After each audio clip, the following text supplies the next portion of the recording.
So hello আত্মীয় স্বজন নন আত্মীয় স্বজন বন্ধু বান্ধব দাদা দিদি মাসি পিসি মামা মামি দিদা দাদু কাকা কাকি জেঠা জেঠি তোমরা সবাই কেমন আছো? তোমাকে তো আগে ভিডিও দেখাইছি আমি একটা দারুণ মলে গেছিলাম আর জিনিসের দাম দেখে মাথা ঘুরিয়ে গেছিল। তারপরে আর কি 48 ঘন্টা এসির হাওয়া খাইয়ে আমি বারোই আইছি। তারপরে চলে আসলাম আমার প্রিয় মল জুডিওতে, যে জায়গায় একটু কম দামে জিনিসপত্র পাওয়া যায়। আর আইসেই তো ঘোরার মতন দৌড়াইতে লাগলাম এদিক আর ওদিক, কোনটা সাইডে যে কোনটা নেব বুঝতেই পারতেছি। এদিক ওদিক ঘুরিয়ে ঘুরিয়ে আমার বেটা একটা জিন্স আমার জন্য পছন্দ করে আলাই, যদিও আমারও ভালো লাগছে জিন্স। তারপরে আর কি অপশনে রেখে দিলাম যে এটা রাখি, তারপরে আবার অনেক দিন থেকে একটা জিন্স কিনবো করতেছিলাম কিন্তু কেনাই হচ্ছে। সেই 1.5 বছর আগে একটা জিন্স কিনেছি ও তাই পরি। তারপরে আর কি এদিক ওদিক ঘুরে দুইটা ড্রেস আমি পছন্দ করে নিলাম। চলো তোমাকে ড্রেস দুটো দেখাই। প্রথম ড্রেস খান হচ্ছে এটা, একটার সাথে একটা সেট, সামনাসামনি বেশ ভালো লাগতেছিল কিন্তু ফোনের মধ্যে এমন নেতা মারা কালার কেন দেখাচ্ছিল। আর দ্বিতীয়ত এই ড্রেসটা যেটা আমার ব্যাডার খুব পছন্দ হয়েছে, এই জিন্সটা আর এই টপ।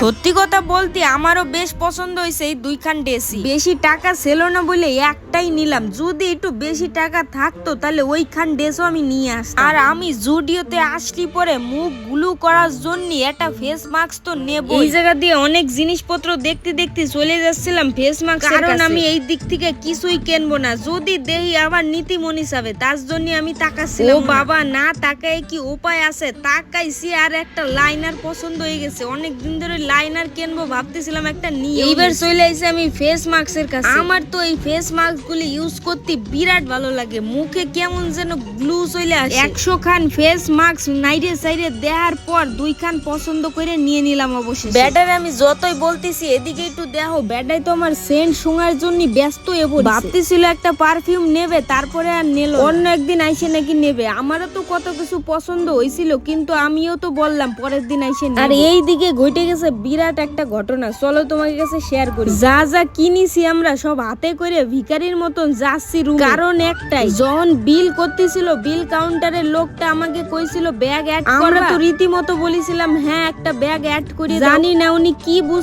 বুঝেছে আর একটা ব্যাগ অ্যাড করে। বিল করা হয়ে যাওয়ার পরে আমরা যখন বললাম যে ব্যাগ দিলে না, উনি বলতিছে যে ব্যাগ তো আমি অ্যাডই করি নাই, দেবো। আমরা আবারও বললাম রীতিমতো ব্যাগ একটা অ্যাড করি। তারপরে উনি বললো ঠিক আছে 10 টাকা, কারণ ব্যাগের জন্য 10 টাকা লাগে। আমার ব্যাগটা পকেটে হাত দিয়ে দেখে 10 টাকার নোট তো নাই, 100 টাকার নোট। কাউন্টারের লোকরে এই কথা জানাতে উনি বলল 10 টাকার জন্য 100 টাকা ভাঙাই দেওয়া যাবে। আমরা বললাম তাহলে গুগল পে থেকে দিয়ে দিচ্ছি 10 টাকা। উনি বলতিছে ব্যাগের জন্য গুগল পে থেকে পে করা যাবে। মাথার টিকিটা গরম হয়ে গেল। তারপরে কি করব, দুইজনেই হাতে নিয়ে বারোই পড়লাম ওই জায়গা। এমনই হাতে করে নিয়ে রুমে যাচ্ছি। কি আর কব, সবই কপাল। ভিডিওটা এই পর্যন্তই থাক, দেখা হবে নেক্সট ভিডিওতে।